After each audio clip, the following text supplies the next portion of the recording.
मेरे साथियों, गौरव जयराम, राष्ट्रीय महासचिव AITU।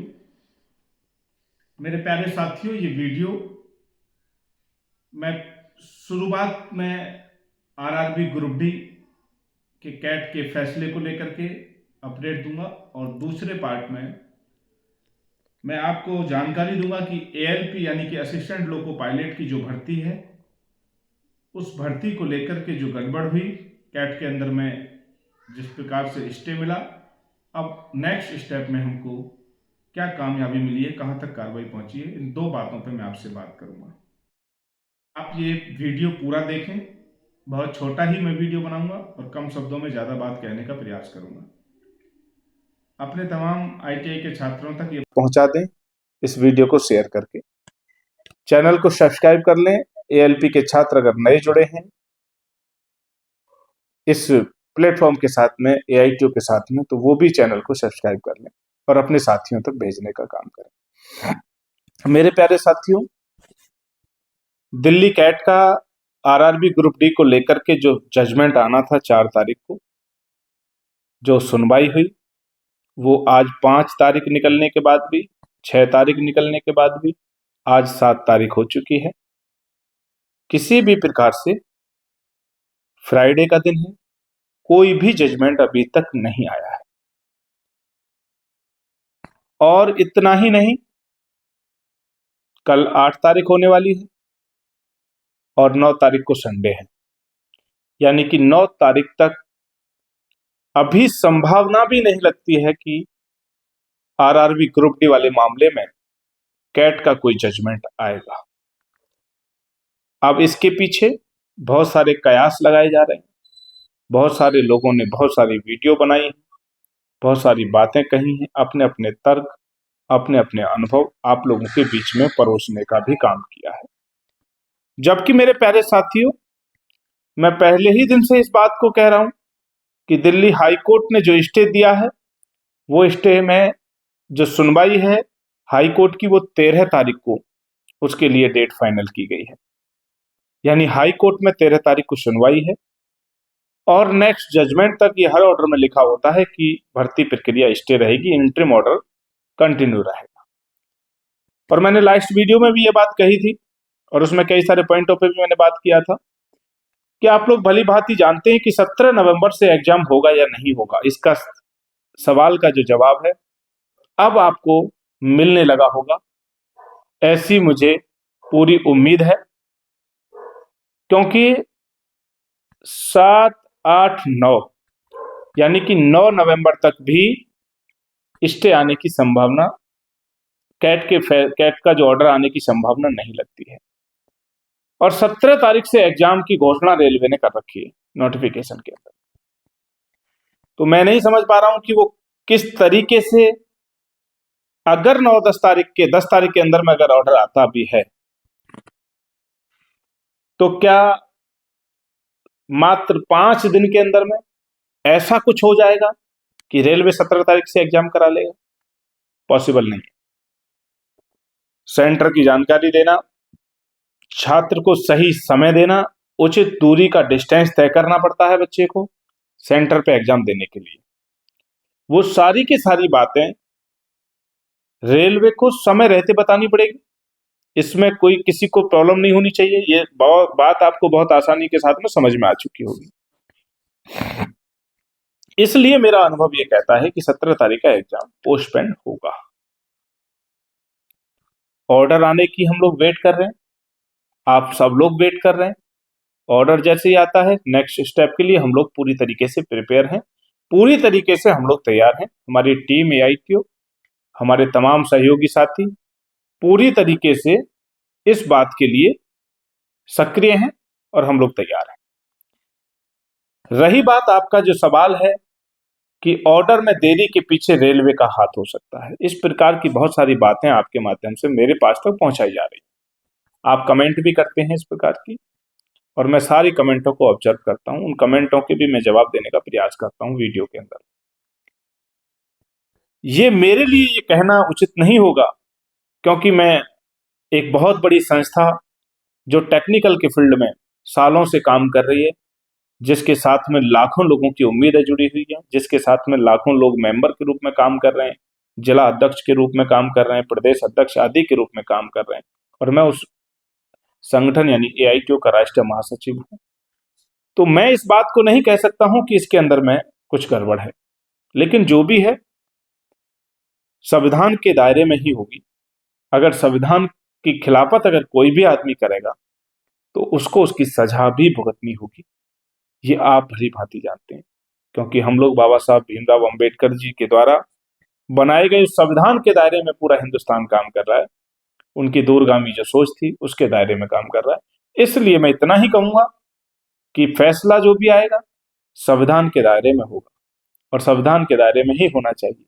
40 लाख बच्चों की तरफ से मैं ऐसी मनोकामना करता हूं और ऐसी मनोइच्छा रखता हूं कि जो फैसला आए वो फैसला संविधान को खत्म करने वाला ना हो, वो संविधान को बचाने वाला हो। इसी आशा उम्मीद के साथ में ये सारे सवालों के जवाब मैं स्किप करता हूं। दूसरा मेरे प्यारे साथियों, एएलपी का जो मामला है वो बहुत ही गंभीर मामला है, क्योंकि कई सारे लोगों ने कहा कि भाई एआईटीयू का क्या मतलब है एएलपी के लोगों की मदद करने का, एएलपी के बच्चों की जो मदद कर रहे हैं। मैं उनको बताना चाहता हूं बड़ी स्पष्ट तरीके से कि एआईटीयू की जो अपनी जो सोच है, जो एआईटीयू का विजन है, जो एआईटीयू का मिशन है, एआईटीयू की जो थीम है वो थीम है कि टेक्निकल से जुड़े हुए किसी भी व्यक्ति के साथ में अगर गलत होता है तो एआईटीयू उसमें स्टैंड लेता है। ये मैंने 1000 बार बोला है, सैकड़ों वीडियो गौरव जयराम एआईटीयू के इसी चैनल पे पढ़ी हैं, आप लोग देख सकते हैं। और एएलपी के छात्र क्योंकि टेक्निकल से बिलोंग करते हैं, उन्होंने आईटीआई किया है, जो भी उनके पास में डिग्री है, टेक्निकल पोस्ट के लिए अप्लाई किया है, और उनके साथ अगर गलत हुआ है तो सिंपल सी बात है कि मैं एआईटीयू का कर्तव्य बन जाता है कि उसकी खिलाफत करना और बच्चों के साथ देना। एएलपी के मामले में कैट में सुनवाई हो चुकी है, 17 तारीख को सुनवाई हुई, उसके बाद भी सुनवाई हुई और उसमें एक ऑर्डर भी पास हो चुका है। अभी जो ऑर्डर पास हुआ है वो किसी एक आरआरबी के लिए ऑर्डर पास हुआ है। अब हमारी आगे की प्रक्रिया भी चल रही है कि वो तमाम आरआरबी के अंदर में वो ऑर्डर लागू हो जाए। ये काम भी हम जल्द कर लेंगे। दूसरी बात है कि दिल्ली हाई कोर्ट में हम लोगों ने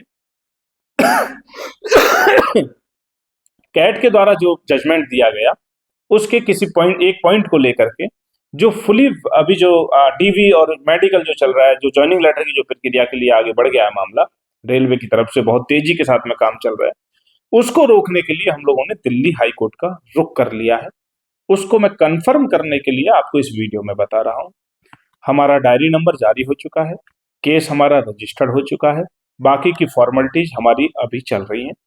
मंडे में हो सकता है, ट्यूसडे में हो सकता है, उससे नेक्स्ट डे हो सकता है, यानी कि नेक्स्ट वीक के अंदर में असिस्टेंट लोको पायलट के बच्चों के साथ में साइको के अंदर में जो प्रॉब्लम हुई, कंप्यूटर खराब हुए, रैंडमली रेलवे ने अपनी सोच के अकॉर्डिंग 20,000 बच्चों को एग्जाम के लिए दोबारा से बुला लिया 31 अगस्त को।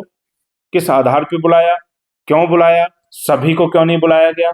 उसके बाद में जब रिजल्ट जारी किया गया तो साइको के अंदर में ऑल इंडिया के बच्चों का जो 1,20,000 बच्चों ने जो एग्जाम में बैठे थे, सबको एक साथ एक मानते हुए वो कैलकुलेशन की और उसके टी स्कोर की जो कैलकुलेशन होती है और वो रिजल्ट जारी कर दिया गया। जो बच्चों के साथ में बहुत ही अनफेयर काम हुआ है, जिन बच्चों ने 15 जुलाई को एग्जाम दिया था उनके साथ बहुत गलत हुआ है, क्योंकि एक तो 45 दिन का एक्स्ट्रा टाइम दिया गया 31 तारीख वाले बच्चों को, उन 20,000 बच्चों को जिनको अपनी मर्जी से बुलाया रेलवे ने, जिन बच्चों के कंप्यूटर में खराबी थी, ऐसे सैकड़ों पिटिशनर हमारे पास में है, ऐसे सैकड़ों बच्चे हमारे पास में, हजारों बच्चे हैं कि जिनको एग्जाम के लिए बुलाया ही नहीं गया। तो सवाल उठता है कि फिर किसको बुलाया? रेलवे ने जो 20,000 बच्चों को लगभग जो एग्जाम के लिए बुलाया वो किस आधार पर बुलाया, ये सवाल उठना स्वाभाविक है। और इसके पीछे बहुत सारे आरोप प्रत्यारोप लग रहे हैं। बहुत सारी जगह से ये भी सूचना मिल रही है कि 20 लाख रुपए लिया गया पर कैंडिडेट या कुछ ऐसे करके भी बहुत सारी चीजें चल रही हैं। हालांकि मैं उस पर नहीं जाता हूं क्योंकि मेरे पास अभी कोई उसका प्रूफ नहीं है, लेकिन कुछ तो गड़बड़ है। और इतनी बड़ी गड़बड़ होने के बाद भी आज इस मुद्दे को मुद्दा नहीं माना जाता।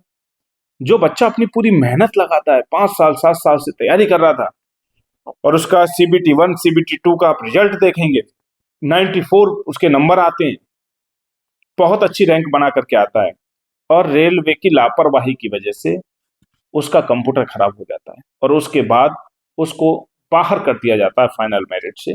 तो उसके साथ बहुत गलत हुआ है, इसलिए हम लोगों ने दिल्ली हाई कोर्ट में रुख कर लिया है। वहां पर हमारा केस रजिस्टर्ड हो चुका है, डायरी नंबर जारी हो चुका है। यही अपडेट मैं आप लोगों को देना चाहता हूं और आपसे निवेदन करना चाहता हूं कि आप थोड़ा सा पेशेंस आप लोग रखें।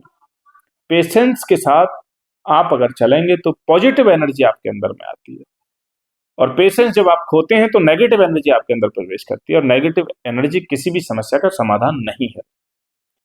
नेगेटिव एनर्जी आपको कमजोर करती है, आपके मन में विचलन पैदा करती है, आपके मन में विचलित कर देने वाले सवाल पैदा करती है और नेगेटिव सवाल पैदा करती है, जो आपकी सही डायरेक्शन को गलत डायरेक्शन में परिवर्तन करता है। इसलिए मैं आपसे निवेदन कर रहा हूं कि देखिए, आपके पास कोई ऑप्शन नहीं है। एएलपी के बच्चों के पास क्या ऑप्शन है? रेलवे ने अपनी मनमानी कर ली, अब क्या कर सकते हो? रेलवे को जगाने के लिए तमाम मेल किए, तमाम एप्लीकेशन, तमाम मेल आईडी पे शिकायत दी गई, लेकिन उसके बाद भी रेलवे ने नहीं सुना। तो एक अंतिम रास्ता बचता है न्यायालय का, और हम लोग न्यायालय की शरण में हैं, और न्यायालय अपने तरीके से चलता है। न्यायालय की अपनी एक प्रक्रिया होती है।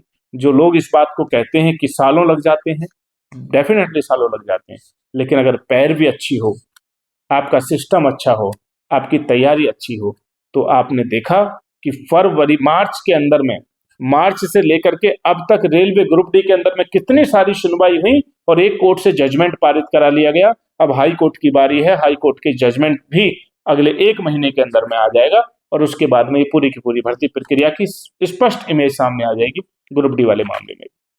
तो हमें उम्मीद है कि एएलपी के अंदर में बहुत ज्यादा टाइम नहीं लगेगा, क्योंकि वहां स्पष्ट जो भी प्रॉब्लम आई है वो स्पष्ट दिख रही है, और वो कहीं ना कहीं संविधान के खिलाफ है। बहुत सारे उसके सपोर्ट में बहुत सारे ऐसे जजमेंट हैं, सुप्रीम कोर्ट के बहुत सारे जजमेंट हैं, हाई कोर्ट के बहुत सारे जजमेंट हैं, यूपीएससी, एसएससी, अलग अलग प्रकार की जो भर्ती प्रक्रियाएं हुई हैं उसके तमाम एविडेंस ऐसे हैं जो इस बात को साबित करते हैं कि एएलपी के बच्चों का या तो दोबारा से एग्जाम होना चाहिए, सभी का दोबारा से, साइको का, और अगर एग्जाम नहीं होता है तो शिफ्ट वाइज, आरआरबी वाइज, या फिर उनका नॉर्मलाइजेशन की व्यवस्था करनी ही पड़ेगी। वही फेयर है, वही संविधान के अंदर में है, और वही नोटिफिकेशन के अंदर में है एएलपी का जो उन्होंने जारी किया था। ये काम उनको करना पड़ेगा, यही हमारी सिंपल सी डिमांड है। हम किसी का अधिकार नहीं मांग रहे, हम किसी का अधिकार नहीं छीन रहे, हम किसी को जबरदस्ती नहीं कर रहे, हम किसी को डरा नहीं रहे, धमका नहीं रहे, जैसा रेलवे की तरफ से आरोप लगाया जा रहा है कि एआईटीयू है, ये संगठन है, ये है, वो है, ये एक भय का माहौल बनाना चाहते हैं रेलवे के अंदर में। ऐसा हमारा इंटेंशन बिल्कुल भी नहीं है। इस विषय पे मेरी उच्च अधिकारियों से भी बात हुई, मैंने उनके संज्ञान में डाला है, रेलवे के बड़े अधिकारियों के संज्ञान में डाला है कि एएलपी के अंदर में इस प्रकार की बातें हुई हैं जो कि बिल्कुल न्याय संगत नहीं है। तो उनको अगर कोर्ट से बचना है, अगर उनको सही काम करना है, तो उनको सुधार कर लेना चाहिए था, लेकिन वो सुधार नहीं करेंगे, क्योंकि उनको समझ में आता तभी है तब कोर्ट की तरफ से कोई बात होती है, अदरवाइज वो किसी को नहीं मानते। तो ये अपडेट थी मेरे प्यारे साथियों, आप लोगों के लिए, एएलपी के लिए और ग्रुप डी के लिए भी। और आगे मैं इतना ही कहूंगा आप लोगों से, ये एआईटीयू आपका परिवार है, इसको मजबूत करो, इसके मेंबर बन सकते हो तो मेंबर बनो। जिस जिले के अंदर में हमारे जिलाध्यक्ष नहीं है, जिलाध्यक्ष हैं भी, वहां टीम का हिस्सा बन सकते हैं तो टीम का हिस्सा बने, और ये संगठन आपके काम आने वाला है, जिंदगी भर आपके काम आने वाला है, आपकी आने वाली जनरेशन के लिए काम आने वाला है। ये प्रॉपर्टी आपकी अपनी प्रॉपर्टी है। एआईटीयू एक विचार है, एक मिशन है जो सैकड़ों सालों तक चलना है। इसकी उत्पत्ति 2017 में जरूर हुई है, लेकिन इसको सैकड़ों साल तक चलना है। तो आप इसको सजो करके रखेंगे, ऐसी मुझे आशा है, उम्मीद है। बहुत बहुत शुक्रिया, बहुत बहुत धन्यवाद आप सभी का, बहुत शुक्रिया, थैंक यू।